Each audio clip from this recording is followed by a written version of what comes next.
Hello guys, कैसे हैं आप सब। आशा करता हूँ कि अच्छे होंगे। तो दोस्तों, आज हम लोग समझेंगे कि जीएसटी साइट में जो कैश लेजर का बैलेंस दिखाता है और क्रेडिट लेजर का जो बैलेंस दिखाता है, वो बैलेंस कब आता है और ये कहाँ से आता है और इसका यूज कैसे करेंगे हम लोग, इसके बारे में आज हम इस वीडियो में जानेंगे। तो सबसे पहले हम लोग को जीएसटी साइट को खोल लेना है। खोलने के बाद यहाँ पर यूजर नेम पूछेगा, यूजर नेम डाल देना है। यहाँ पर पासवर्ड पूछेगा, पासवर्ड डाल देना है। यहाँ पर कैप्चा फिल करने के लिए बोलता है, कैप्चा फिल करने के बाद यहाँ पर लॉगिन का ऑप्शन दिख रहा है, यहाँ सिंपली ओके कर देना है। ओके करने के बाद ये मेरा साइट खुल रहा है।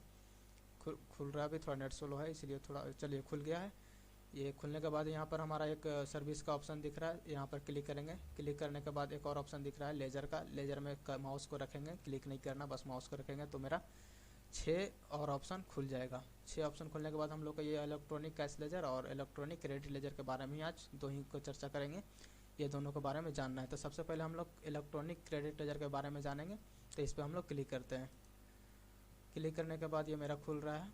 खुलने के बाद यहाँ पर ITC balance as on date 5/2/2024 को मेरा 17,567 रुपया ये शो हो रहा है। ये आईटीसी बैलेंस है। ये बैलेंस आया कहाँ से, तो इसके समझने के लिए हम लोग एक्सेल में चलते हैं। एक्सेल खोले हैं। एक्सेल में मान लीजिए कि जनवरी मंथ में हमने परचेज किया 1,10,000 रुपये का, जिसका टैक्स बन रहा है 9900, यानी कि 19,800 टोटल टैक्स बन रहा है। परचेज का जो टैक्स बनता है उसका इनपुट कहते हैं और सेल का जो टैक्स बनता है उसको आउटपुट कहते हैं। तो उसी मंथ में मान लीजिए कि सेल 1,00,000 रुपया का मेरा हुआ है और 9,000 का टैक्स लग रहा है, यानी कि टोटल टैक्स 18,000 रुपया लग रहा है आउटपुट। तो इनपुट मेरा ज़्यादा है और आउटपुट कम है। परचेज हमने ज़्यादा का किया है और सेल कम का किया है। तो जो भी टैक्स लगेगा मेरा सेल पर लगेगा, यानी कि 18,000 रुपया लगेगा टैक्स, और मेरा पास इनपुट तो 19,800 है।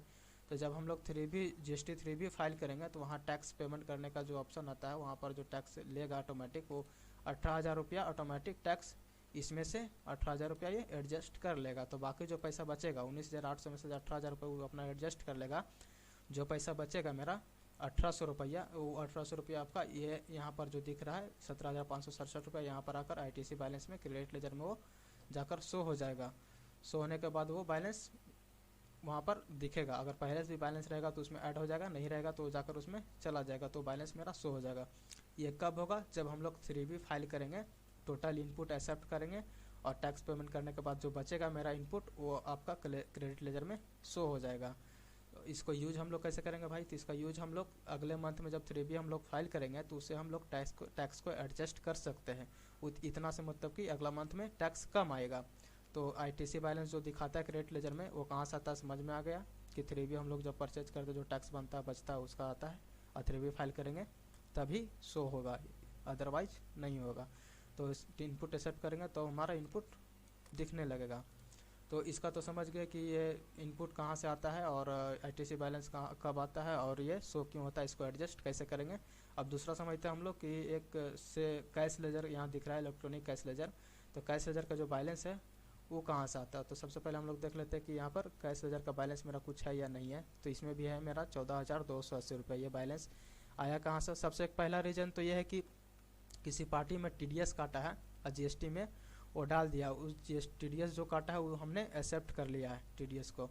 तो वो जो बैलेंस जो हम लोग एक्सेप्ट करेंगे वो बैलेंस आकर कैश लेजर में आकर जमा हो जाएगा। तो कैश लेजर भी हम लोग नेक्स्ट मंथ में टैक्स के साथ एडजस्ट कर सकते हैं।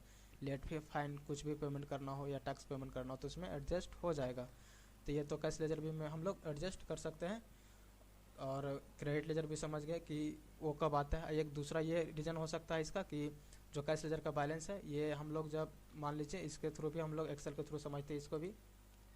मान लीजिए कि जनवरी मंथ में ही सेल हमारा ज़्यादा हुआ है, परचेज कम हुआ है। सेल का टैक्स हमारा 21,600 हो रहा है, परचेज का टैक्स 18,000 रुपया हो रहा है। तो ये मेरा आउटपुट हो जाएगा, ये सॉरी इनको इनपुट हो जाएगा, ये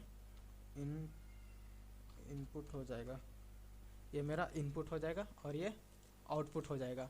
तो अगर तो आउटपुट मेरा ज़्यादा हो गया, इनपुट कम हुआ, तो टैक्स तो मेरा एडजस्ट होगा तो 18,000 ही होगा इसमें से। बाकी 3,600 रुपया जो बचेगा सो तो हमको बैंक से पेमेंट करना होगा, नेट बैंकिंग से तो पेमेंट करना होगा।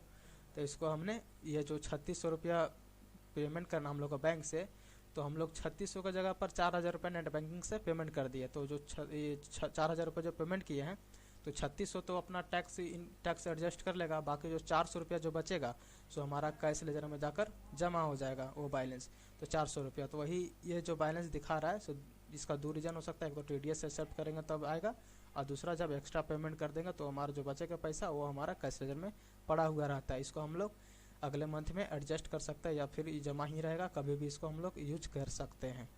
तो दोस्तों आई होप कि ये वीडियो आप लोग का समझ में आएगा कि क्रेडिट लेजर क्या होता है, कैश लेजर क्या होता है, इसका यूज कैसे होता है, और दोनों बैलेंस 3 भी डालने के बाद ही इफेक्ट आएगा। तो थैंक यू दोस्त, आज के लिए इतना ही, धन्यवाद।